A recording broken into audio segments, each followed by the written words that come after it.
This is McCartney Green, also known as Susan Milner, and we are on DND number 1, A Healing in Jesus' Name, Chapter 7. Fatigue was becoming a huge factor as Eric's afternoon meetings progressed in the plush Los Angeles office. Several sponsors showed their interest in Eric's student and were willing to back her based on Eric's reputation alone. However, the main potential sponsors were not so ready to jump on the bandwagon, mostly due to Shelley's age. Big money was involved. Winners of the Mart had the potential to earn millions in endorsements. Eric hadn't discussed with Shelley all the financial gains possible. He didn't want her to focus on the money. She had to want this for herself or to be in service to others.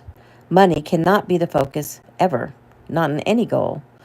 To make a true warrior out of her, the focus had to go deeper. Heaven knows money would be inspirational for her. But even money means nothing when you feel you can't go any further. There must be something more, something deep inside one's soul. Relieved when, meetings over, he was able to walk out into the fading sunlight of early evening and head for the restaurant where he and Ricky had arranged to have dinner. It's a lively place with good, healthy food, great music, and a small dance floor. It was one of their favorite places to dine. He thought being early would give him a chance to sit quietly and catch his breath, but instead, he started to nod off. Well, I guess it's a good thing we're not hired assassins. Eric's eyes blinked open and he straightened in his chair. Oh, I'm sorry, it's been a long day, he said, chagrined at having been caught unawares. Rousing himself from his semi-conscious state, he stood abruptly, frowning when he realized Ricky had brought guests. Displaying his usual flair for the dramatic, Ricky had a beautiful woman on each arm, and Eric breathed a weary sigh and waited for the introductions. Dad, I'd like you to meet Amber and Ashley. Eric forced a smile and nodded a pleasant hello. He held a chair for one of them and glared over her head at Ricky, who raised his eyebrows and shrugged with a smile. It was a situation I couldn't politely get out of, he explained quickly in Mandarin. It became evident almost immediately which one Ricky brought for his father. Ashley was aggressive and intent, a bad combination. She began by rubbing her hand over his as she spoke. He took a deep breath. He should have warned Rick that he was in no mood to entertain. This was going to be a rough night. Thank goodness he had to be on a plane in a few hours. At least then he could close his eyes for a little while. Dinner conversations spanned several painfully boring subjects, from glamour magazines to favorite television commercials to, quote, designer doggies, which wasn't nearly as hard to deal with as removing Ashley's wandering hand. Ricky asked Amber to dance, and so as not to hurt her feelings, Eric made Ashley the same offer. Ashley tried to snuggle close as they danced, but Eric's mind was 3,000 miles away, wondering how a sweet, doe-eyed lady was doing. Given the time difference, she's probably at home by now, he thought. He smiled as he imagined her going into her little house and turning on all the lights. Ashley sighed and pushed herself closer to Eric. He pulled back and looked down into her pretty face. It would be so very easy to take advantage of her, but that was not what he was about. Being a master of one's sexual urges was not just a moral belief, but a spiritual one. Besides, he didn't believe in using people, which was exactly what casual sex is all about. Using people for your own gratification. He also understood that sex outside of marriage was a drain on the light of one's soul, separating us from God. And that's why it's a commandment. God knows what's best for us even when we don't. I'm sorry, he said aloud. I'm tired and I have to be at the airport soon. Do you mind if we sit this one out? She gave a disappointed pout as they headed back to their table. The music ended and Ricky and Amber approached to find Eric looking at his watch. Ricky took his cue. Ladies, it's been a lovely evening, but I'm afraid I've got to get this old man off to the airport. The girls made sighs and whimpers. Maybe we can do it again sometime, Amber suggested. Maybe so, Ricky offered before turning to Eric. I'll see the ladies off and be right back. That would be fine, Eric said. He turned to Ashley and shook her hand. It was a pleasure meeting you. Ashley smiled wickedly. Believe me, honey, it could have been. Both men's eyebrows shot up. At the airport, father and son embraced. I'll see you in 4 weeks then, Eric asked. 4 weeks, Ricky confirmed, unless we run into complications on the shoot, though I don't anticipate that. I can't wait to meet Shelley. Well, I can't wait for you to meet her. New scene. A darkness had hung over Eric from the moment he'd slipped from Shelley's home early Wednesday morning. Physically, he was totally drained. Yet emotionally, he realized, the closer he got to Atlanta, the lighter his mood and the better he felt. The 4-hour flight arrived in Atlanta in the wee hours of Thursday morning, leaving only a few hours for sleeping before he'd see Shelley at their appointed 7 o'clock. He carried his 2 smaller bags and arranged for the larger trunks to be delivered later that morning. Rather than checking into a hotel for a few hours, Eric decided to go straight to the dojang and collapse on the couch. Upon arrival, though, he noticed the lights were on and Shelley's car was in the parking lot. Could it be that Shelley had come in early to get a head start on their day? Of all times, she would have to do it when he was in desperate need of sleep. He peered through the glass and saw no trace of Shelley in the front reception area. Eric unlocked the door and locked it behind himself. In an exhausted stupor, he dumped his suitcases by the desk and went in search of Shelley. He found her, not stretching or working out, but lying sound asleep in the dressing room on the big green couch, the very spot he'd envisioned himself. Why in the world is she sleeping here? She looked so sweet lying there, and though his heart felt happy to see her, he needed to sleep. Wandering back out through the dojang, he eyed the floor and sighed.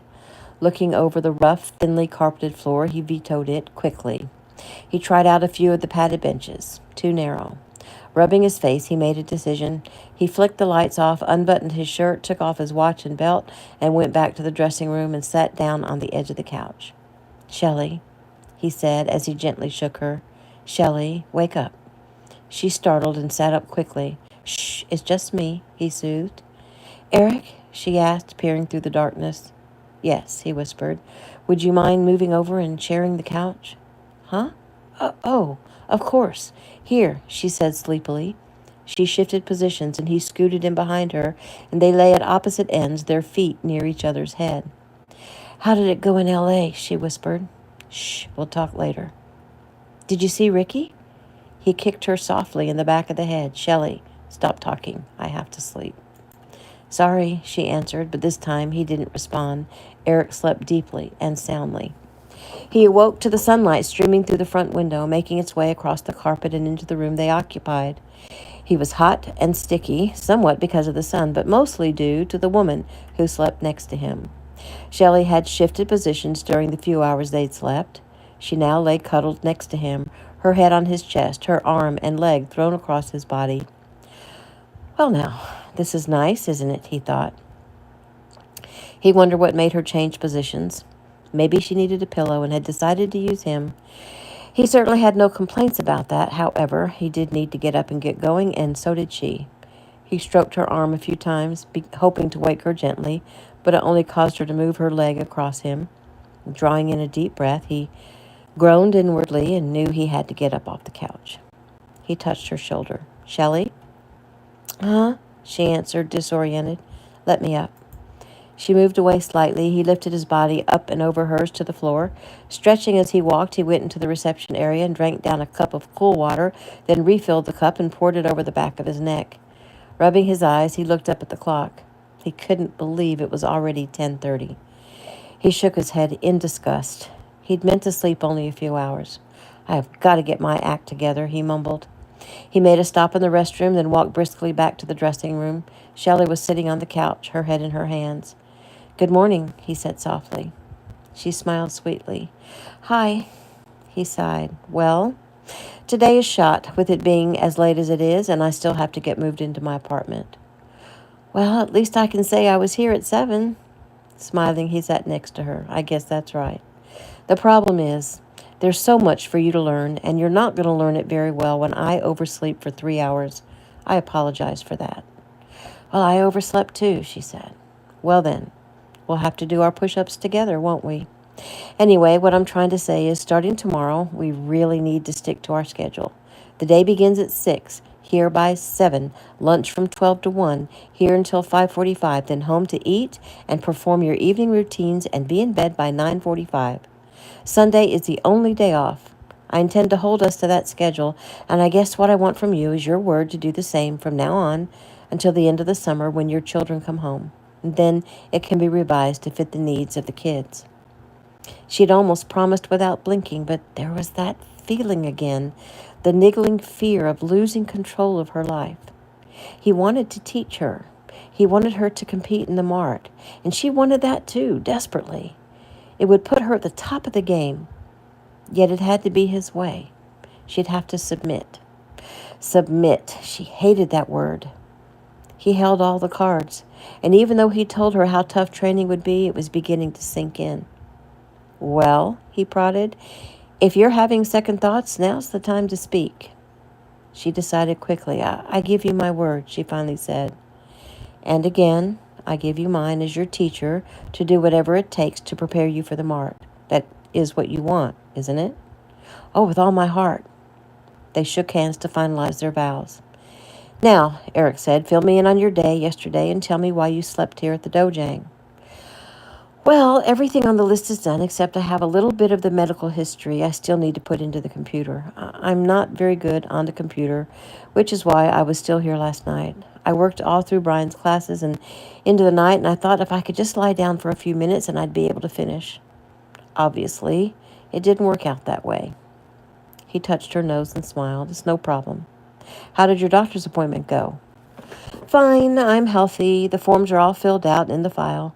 Lab work results won't be in for a week or so. She looked up. The key to your new apartment is on the desk.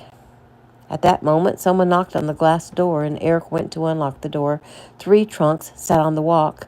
The man who brought them helped Eric move them inside and left with a smile and several large bills. Eric immediately began digging through one of the trunks, removing books, manuals, water bottles, ankle wraps, wristbands, sparring equipment, and several white uniforms, among other odds and ends. Shelley helped carry most of it into the dressing room, where she placed them in a large empty cabinet. The books and manuals they took to a shelf near the front desk that Brian had cleared for Eric's use.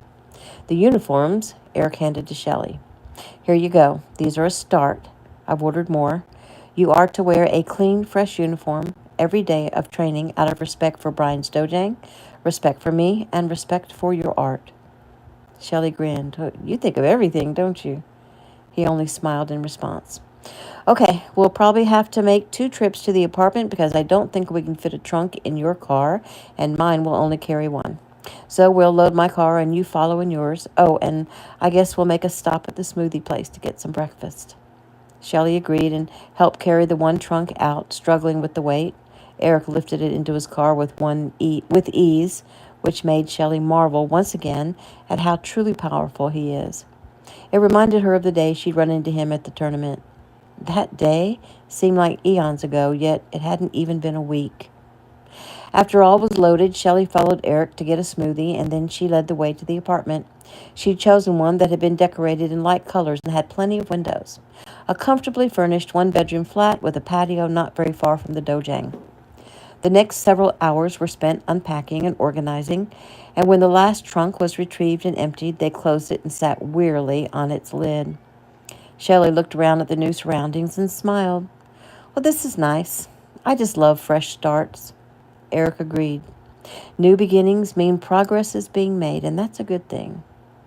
Do you ever stop teaching? She asked teasingly. Never. He smiled. Are you as hungry as I am? Oh, I thought you'd never ask. Well, I'll need to do some grocery shopping, so for now, Shelley interrupted him. For now, go and look in your refrigerator. He did and found it fully stocked. He found the cabinets the same way and looked back at her. You did this? She nodded. I went through the menus that you had for me and pretty much bought you the same things. He smiled at her gratefully.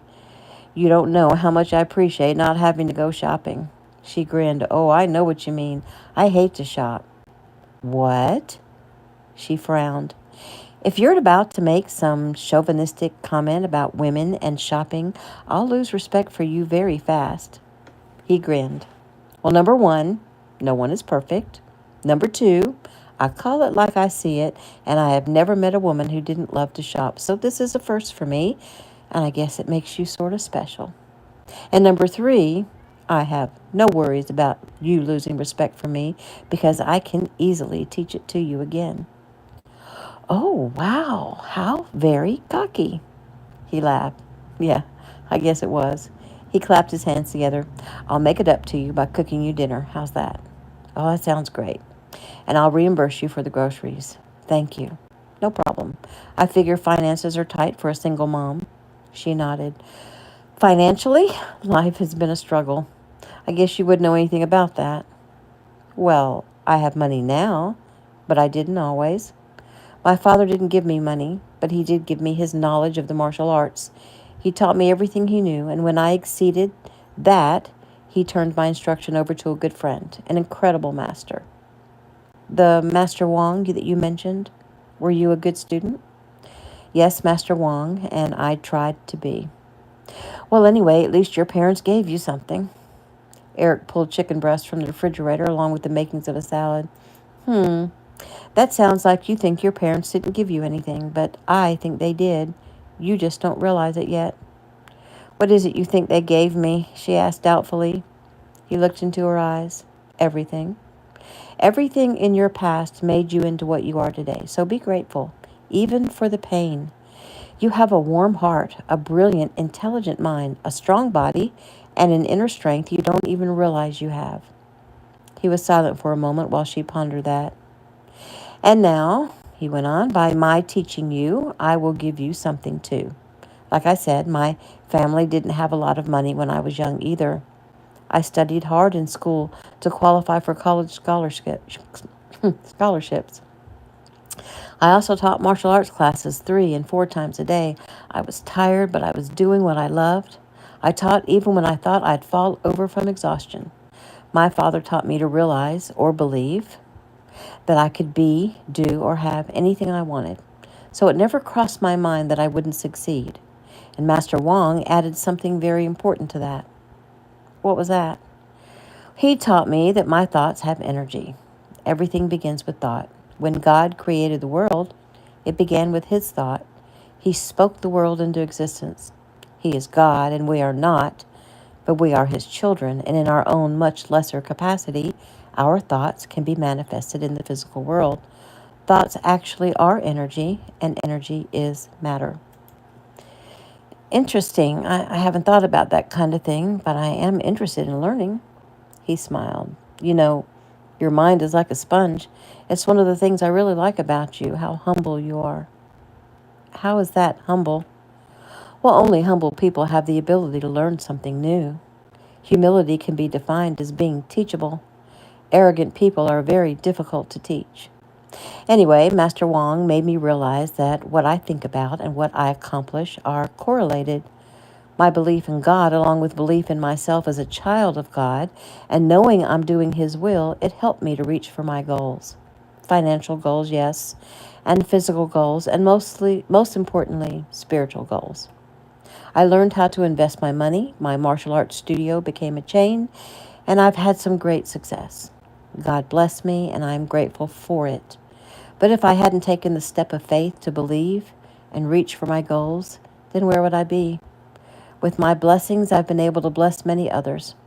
Also, I've passed on what I know to my son, and he is also reaping the benefits. Actually, if you ever want to razz someone about having money, he's the one rolling in dough. Shelley laughed. I'll keep that in mind if I ever need a loan. Eric briefly entertained the thought of telling her how much money she could make if she did well in the tournament, but decided against it.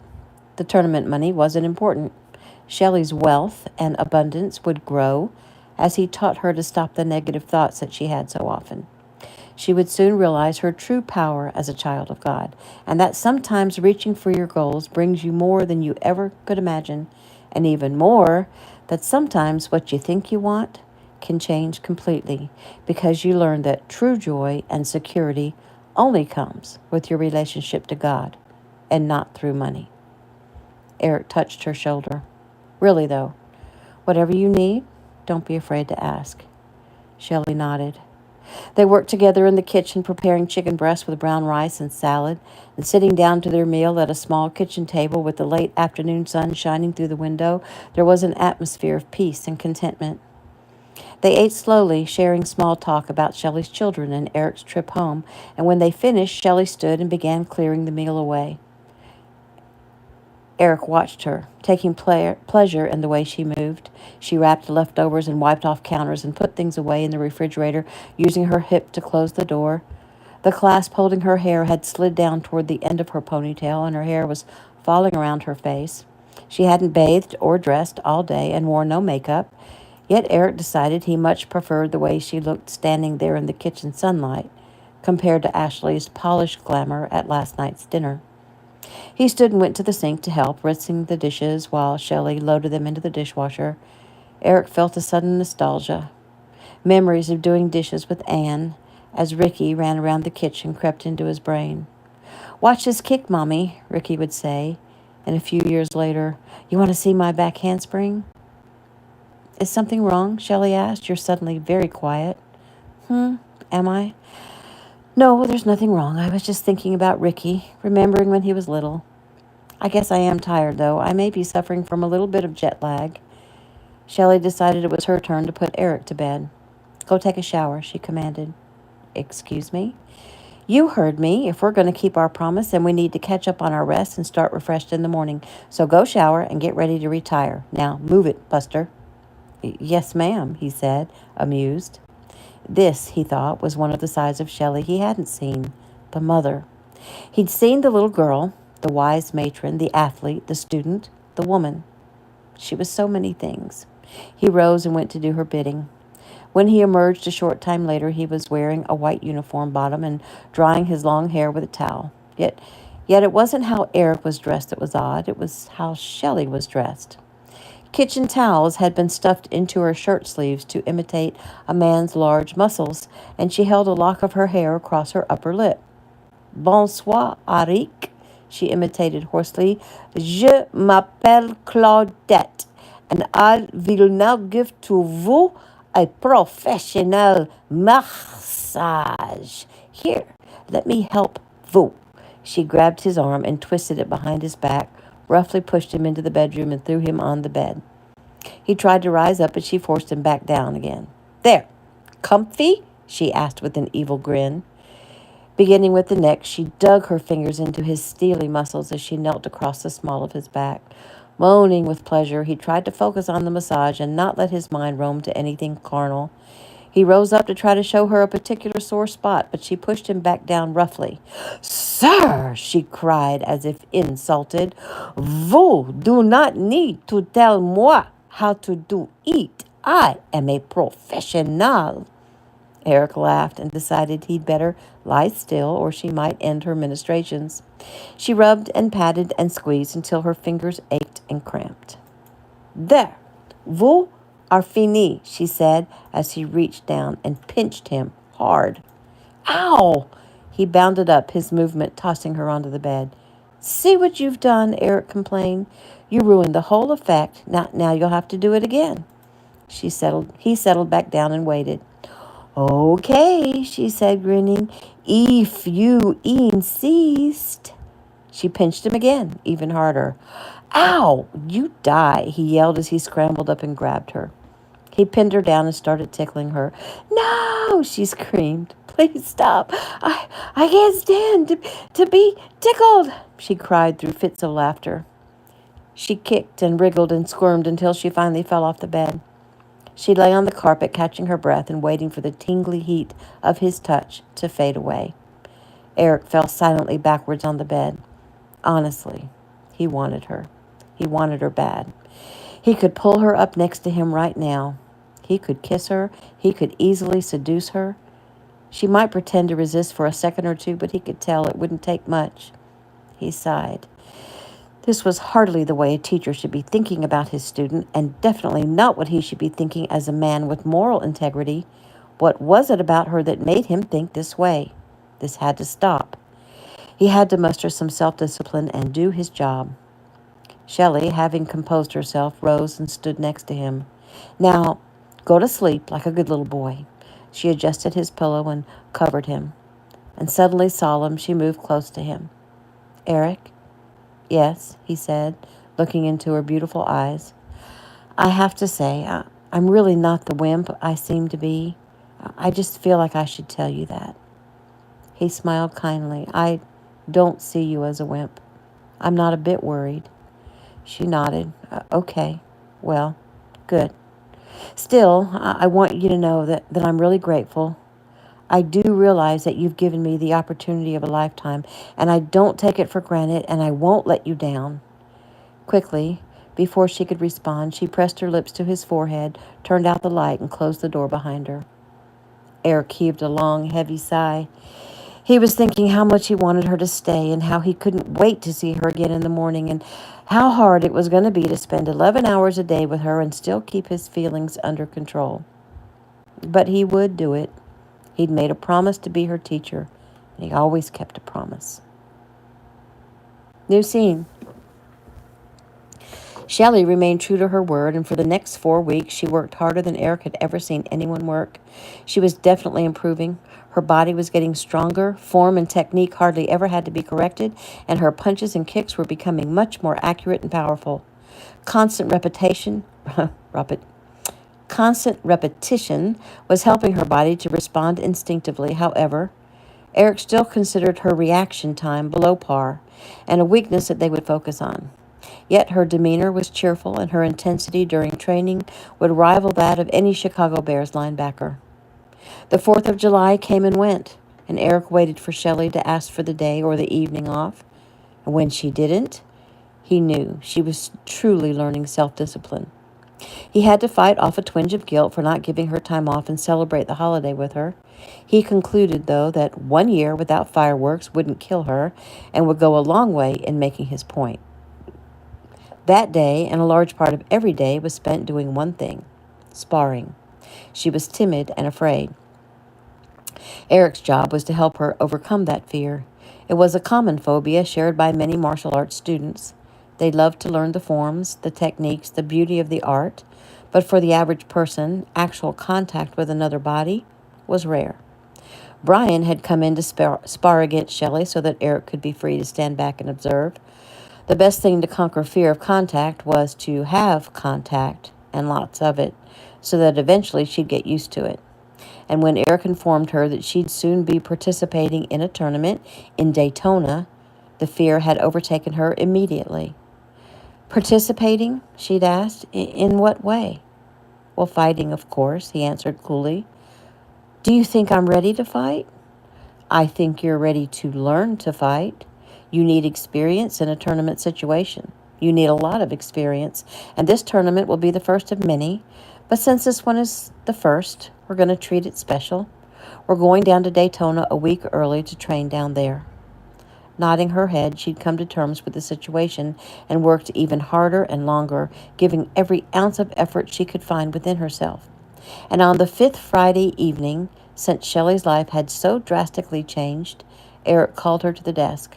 I have a surprise for you, he said as he put his pen down. We're not going to Daytona tomorrow? She asked hopefully. Eric didn't smile, because he wouldn't ever make light of her fear, and he wouldn't let her either. He ignored her statement. Ricky will be joining us to help work with you during the week in Daytona, and with his help, I think you'll be ready for the tournament next Saturday. We'll pick him up at the airport in the morning. She perked up. Ricky's coming to work with me? She clapped her hands together. Awesome! Finally, I get to meet him. Pleased to see Shelley's excitement, Eric realized that Ricky would be helpful in more ways than one. Ricky was a little wild, a little crazy, completely uninhibited, and exposing Shelley to that kind of positive energy would help her to overcome her frustrations and fears. New scene. When Shelley opened the door to her handsome teacher early the next morning, he caught his breath at the sight of her. She was dressed simply in white shorts and a sleeveless blouse covered with tiny yellow rosebuds. A yellow ribbon held her hair loosely back from her radiant face. Her tennis shoes and socks set off the newly bulging muscles in her calves. She looked like the breath of spring, and Eric was taken with her bright, fresh glow. Ready? He asked softly. Been ready, she beamed. At the airport, Eric knew when Ricky was about to appear because it seemed to him that a golden light always preceded his sun. There was a murmur as Ricky emerged from the escalators, and some of the early morning travelers recognized him and pointed him out to others. Within seconds, cameras were flashing. Ricky spotted Eric immediately, and Shelley watched as the two men embraced. Ricky, she thought, had a magnificent aura that affected everyone around him. It was obvious from the large smiles on both men's faces that they had a pure love and respect for each other. Letting go of his son, Eric turned to Shelley. "Shelley Adams, I'd like you to meet Ricky." Shelley held her hand out, which he took as he gazed into her eyes. "Enchanté, madame," he cooed as he brought her hand up to his mouth and kissed it. Eric jumped in quickly with a grin. "Oh, I wouldn't speak French to her if I were you. It makes her crazy." "Oh, really?" Eric answered, eyeing her suspiciously. Shelley made a face at Eric. Ricky grabbed her arm and briskly walked her through the airport. Eric only heard the first line of their conversation. "So, tell me, Shelley, do you think my dad is truly mean and horrible?" Eric shook his head with a smile as he brought up the rear. They went to breakfast and chatted merrily over eggs, croissants, and orange juice. "I must say, you're much easier to look at than some of Dad's other Mart students," Ricky said. "Really, I expected some mean old jock with a shaved head." "Well, you were only wrong about the shaved head part," Eric laughed. "She's a jock, and she's definitely mean. And old." "I'm younger than you," Shelley quipped. Ricky's eyebrows rose. He'd never seen one of his father's students bait the master, not even in jest. He grinned. "Touché, Dad." "Yep, I like her." "Well," Eric said, changing the subject, "we have some time before our flight to Daytona. What shall we do?" "Ricky, would you like to see the Atlanta Zoo?" Shelley asked. "Oh, Shelley loves the zoo," Eric explained to Ricky. "She goes there every chance she gets." "Well then, the zoo it is," Ricky agreed. 30 minutes later, they wandered slowly down the paths of Zoo Atlanta, stopping to stare in wonder at the different species of animals. And even though Shelley had seen them hundreds of times, she couldn't get over their beauty and awesome power, their purity. She loved being near them, yet she would set them all free if it were possible. They cooed over the pandas, they laughed at the elephants, they gazed for a long time at the gorillas, whose massive, muscular bodies so closely resembled that of a human. Ricky startled Shelley when he spoke suddenly and loudly to someone unseen. "What? You want who? No way," he yelled. "You can't have her. She's mine." And with that, he grabbed Shelley and threw her over his shoulder. Bending his knees, he walked around in circles, dragging his knuckles on the ground, grunting like a gorilla, while some nearby children giggled. "Put me down," Shelley shouted between fits of laughter. Eric sat back on a bench, watching Ricky play with Shelley, glad that they were getting along so well, because they would be together quite a bit during the coming year. Of course, she may not like him so well once she sparred with him a few times. They moved along to find Shelley's favorite animal, the tigers. She watched them silently, trying to communicate her thoughts to them telepathically. "Watch him pace," Shelley said. "He's pacing off his territory, his domain. Normally, out in the wild, that could cover more than 25 square miles, but he's doing the best with what he has here." Sighing at the tiger's captivity, she watched him another minute while Eric watched her. "He seems so serious, so ferocious," she whispered. "So powerful and strong, but so quiet." She glanced up at her teacher. "Actually, he reminds me of you." Eric blinked. "Oh, well now, that's quite a compliment." She shrugged as silently they both turned back to face the tiger. Ricky raised his eyebrows. "Hello? What about me?" Shelley grinned. I don't think they have the animal that reminds me of you. Actually, they used to have one, but they sent it back to the Chicago Zoo." "Okay, so what animal is it?" Ricky asked. "The laughing hyena," Shelley giggled. "Hyena, huh?" Ricky said as he moved toward her threateningly. She quickly stepped behind Eric for protection. They moved on and stopped to rest at a concession area where a few kids and their parents interrupted them for Ricky's autograph. Once that was done, they munched popcorn and sipped cold drinks at a round, covered picnic table. Their conversation led to Ricky asking why speaking French made Shelley crazy. Oh, it's a long, silly story, Shelley offered. One I'd rather not share right now. Ricky shrugged. Well, I mean, most women love it when I speak French to them. Do you speak fluently? She asked. Oh, yeah, Dad made sure of it. To prove it, Ricky jumped into a 5-minute French conversation with his father, leaving Shelley out completely. And she had the feeling Eric was filling Ricky in on her adventures with Claude. Nevertheless, she was totally impressed with their ability.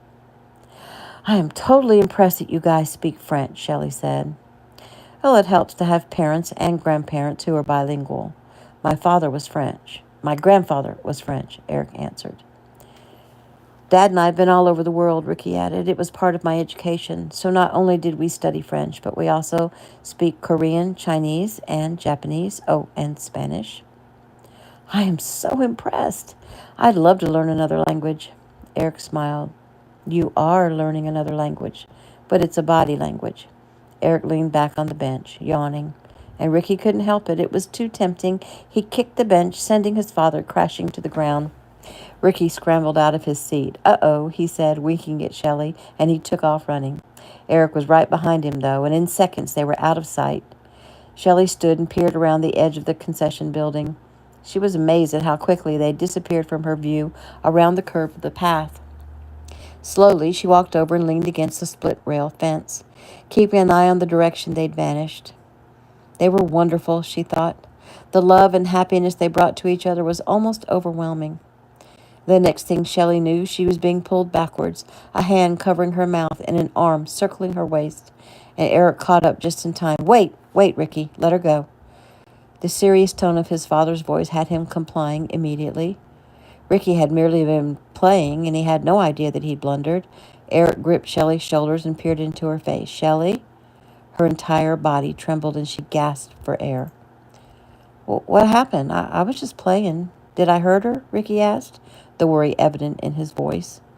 Eric spoke quickly to Ricky in Chinese, choosing a language that Shelley wouldn't recognize, as he filled Ricky in. Ricky's lips pressed together in understanding and regret. Shelley, Eric said softly. He pulled her against his chest and patted her back. You're okay. Everything's okay. Look up now and talk to me. I'm fine, she finally said. You startled me, that's all. The words were meant to sound casual, to pass it off as nothing, but the tear that escaped and fell over her cheek betrayed her. Ricky stood watching his father comfort his student. In the few words he'd spoken, his father told him of Shelley's assault and her difficulties in recovering. And once Eric had her calm and smiling again, Ricky moved forward to put his arm around her shoulders. I am really sorry. You forgive me? She laughed as she wiped away the last of her tears. Well, the question is, do you forgive me? I've gone and ruined such a pleasant day. You haven't ruined anything, Ricky assured her. Meeting you has made my day. New scene. Arriving back at Shelley's house before their flight to Daytona, Ricky's mouth dropped open. Wow! Who is that? Eric glanced up at the picture of Bree above the sofa. Well, that would be Shelley's daughter, Bree. She is hot. Ricky glanced at Shelley. She is, really pretty. Thanks, Shelley answered. She's away at school in New York and won't be home for a long time. Did you hear that, Rick? Eric asked. Loud and clear. Shelley laughed. I'm going to change. I'll be right down. While waiting for Shelley, father and son caught up on the last 4 weeks, and when she finally emerged, both men stood. Earlier, Eric thought she'd look fresh and young. Suddenly, she seemed very womanly. She wore rose-colored slacks that fit snugly around her hips. The matching summer sweater had a scalloped neckline that fell casually off of one shoulder. Eric couldn't take his eyes off her. Each time he saw her, she was a different person. He smiled approvingly. You look nice. Nice? Ricky questioned. You look good enough to eat. See what I mean? Eric laughed. He's always hungry. Grabbing her luggage, they piled into the car and left for the airport. It was a short flight, and Shelley and Ricky did most of the talking. Eric tried to listen, but found himself distracted as he noticed small things, like the way Shelley sometimes chewed on her lower lip, or how her laughter sounded like wind chimes. It seemed like no time at all before they landed, and by 6:30 they were in a rental car on the way to a beachside hotel. Once in her room, Shelley unpacked and began dressing for their 8 o'clock dinner reservations. Holding up the black dress that belonged to her daughter, Bree had suggested it, and Shelley was having regrets about listening to her daughter. The dress suddenly seemed way too youngish. Nervously, she slipped into the garment, adjusting the straps and tugging at the material that seemed to cling to her body. When she turned and looked into the mirror, though, she was pleasantly surprised. Bree had been right about black being classic, and the 6 weeks of constant workouts had sculpted Shelley's body much more than she'd realized. Biting her lip, she piled her hair up in a twist and pulled some strands down to soften the look. She was just putting the finishing touches on her makeup when her escorts came calling. She opened the door to 2 handsome exotic princes, their suits showing off their broad shoulders and trim waists. "Hey, guys, y'all look so handsome." Ricky's mouth fell open and he nudged his father. Eric spoke softly. "Shelley, you take my breath away." She blushed, and she was pleased because his reaction tickled her feminine side. "Thank you, Eric." He offered his arm. 1 Timothy chapter 4, verse 8. "For while bodily training is of some value, godliness is of value in every way, as it holds promise for the present life and also for the life to come." And that, my lovies, is the end of chapter 7.